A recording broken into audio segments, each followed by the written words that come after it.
வர வர வரமுறையே இல்லாமல் கேள்வியெல்லாம் வருது. இப்போ ஒரு சகோதரி கேட்டிருக்காங்க, பரவாயில்ல சகோதரி தைரியமாக கேட்டிருக்காங்க, வயிற்று பசிக்கும் உடம்பு பசிக்கும் உரியவங்க கரெக்டாக சாப்பாடு போட்டிருந்தா ஏன் வெளியில் போய் தேட போகிறாங்க அப்படின்னு. எம்மாடி, முதல்ல நான் வயிற்று பசிக்கு வரேன். ஆண்டவன் 2 கை காலு எல்லாம் ஆம்பளைக்கு மட்டும் கொடுக்கல, பொம்பளைக்குன்னு தான் கொடுத்துருக்கான். ஆம்பளை மட்டும்தான் உழைச்சி சாப்பாடு போடணும்னு அவசியம் இல்லை.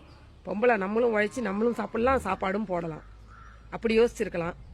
சரி, கொழுப்பு கூடாத இடத்துல கூடி போய் நிமிண்டுனா இப்படிலாம் தான் மதன்னு யோசிக்க தோணும். அதையும் மன்னிச்சு விட்டுறலாம். அடுத்தது உடம்பு பசி.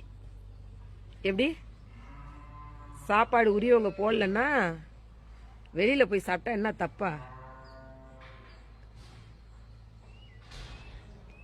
நம்ம முத நாள் சாப்பிட்ட சாம்பார், ரசம், கூட்டு, பொரியல் எல்லாம் தான் அடுத்த நாள் வெளில வருது.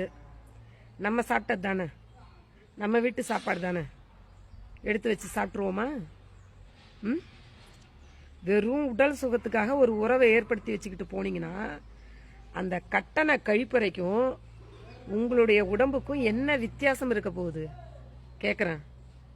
யோசிக்க மாட்டீங்க. எல்லாமே ஒரு செகண்டு தான். இந்த பக்கம் போனால் புனிதம், இந்த பக்கம் போனால் கேவலம். நாம் எதுவாக இருக்கணும்னு நாம தான் முடிவு பண்ணணும்.